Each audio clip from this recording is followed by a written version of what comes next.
Ketika usiaku 5 tahun, ibuku pergi untuk selama-lamanya karena kecelakaan. Selang 2 bulan kemudian, ayahku menikah lagi, dan pergi bersama istri barunya, dengan meninggalkan aku seorang diri. Jadilah aku dirawat bergilir oleh saudara-saudara dari ibu.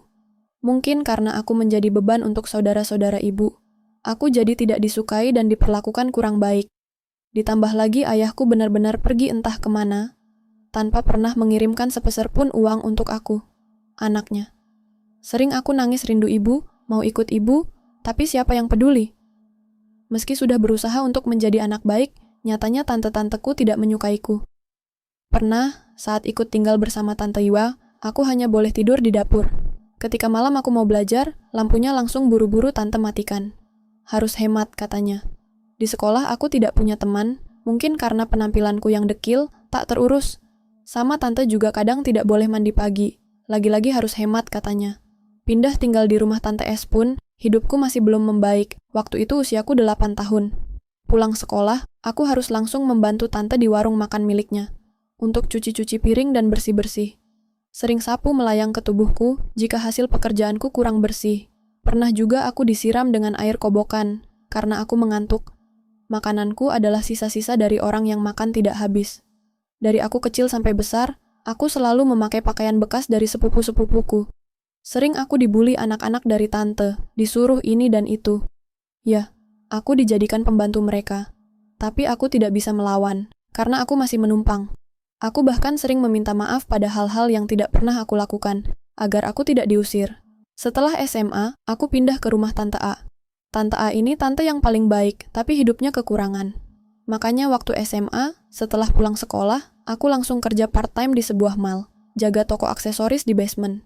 Demi menghemat, pulang dari kerja jam 9 malam, aku selalu jalan kaki dari mall sampai rumah.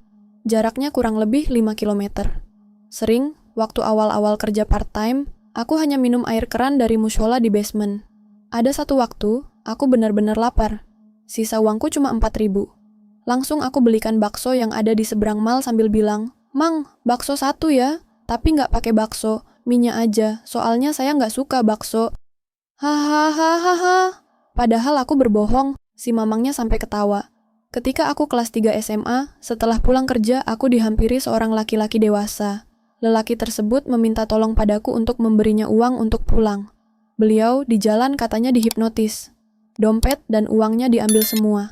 Sementara beliau mau pulang ke kota yang cukup jauh, ayahnya sakit keras. Aku sangat iba mendengar cerita mas-mas tersebut. Tanpa pikir panjang, langsung aku berikan separuh dari gajiku. Pas banget malam itu, aku emang habis gajian. Mas-mas itu minta dilihatkan KTP-ku. Katanya nanti akan diganti. Tapi karena aku takut, aku cuma kasih lihat aja. Terus aku masukkan KTP kembali ke dalam tas. Kataku, udah nggak apa-apa kalau nggak dibalikin juga, Mas. Masnya malah nangis dan terus bilang, terima kasih sambil membungkuk, karena dia sudah lebih dari 1 jam di situ. Dan dari tadi tidak ada orang yang mau membantu menolongnya. Kuasa Allah, mas-mas inilah yang menjadi suamiku sekarang. Setelah lulus kuliah S2 dan pulang ke Indonesia, berbekal ingatan namaku di KTP, dia mencari namaku di FB, dan langsung ketemu akun FB-ku. Dengan laki-laki inilah hidupku baru berubah, lebih baik dan lebih indah. Bersama dia, aku merasa nggak pernah kekurangan. Beliau sering tanya, apalagi yang dulu aku mau tapi nggak sanggup beli, pasti langsung dibelikannya. Aku pernah bilang, mau cobain makan ayam KFC ya mas? Dulu, waktu kecil sering lihat sepupuku makan ayam KFC. Tapi aku nggak pernah dikasih, cuma bisa liatin sambil nelen air liur. Kalau udah sepupuku makan, barulah aku jilat-jilat sisa tulangnya. Nggak tunggu lama, habis aku cerita, Mas langsung ngajak aku ke KFC dan pesan semua menu yang ada di sana sampai aku gumoh-gumoh. Makasih ya suami ikak.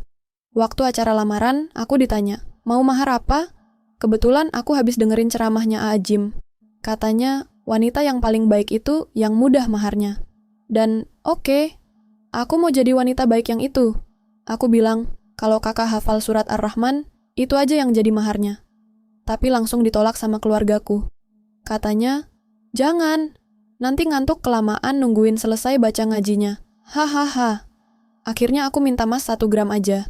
Tapi keluarga suami yang nggak mau. Terlalu sedikit katanya. Akhirnya disepakati LM 25 gram. Dalam hatiku, Padahal dia mau nikahin aku aja. Aku udah seneng banget. Asli gak mau apa-apa lagi beneran. Gigi aku sampai kering nyengir terus saking bahagianya. Ya Allah, aku mau nikah. Uhui. Masih segar diingatan, pertama kali kita bertemu Beb, yaitu di rumahku. Duh, deg-deg ser rasanya hatiku ketika kamu datang. Aku curi-curi pandang dari belakang pintu. Masya Allah, kamu ganteng banget dengan kemeja biru muda dan celana chino warna navy. Sangat cocok dengan tubuhmu yang tinggi, bugar, stylish. Setelah kamu mengobrol dengan keluargaku, barulah aku dipanggil keluar. Saking gugupnya, aku sampai selalu menunduk, tidak berani memandangmu. Dan di saat itu, di hadapan keluargaku, kamu mantap ingin segera menikahiku.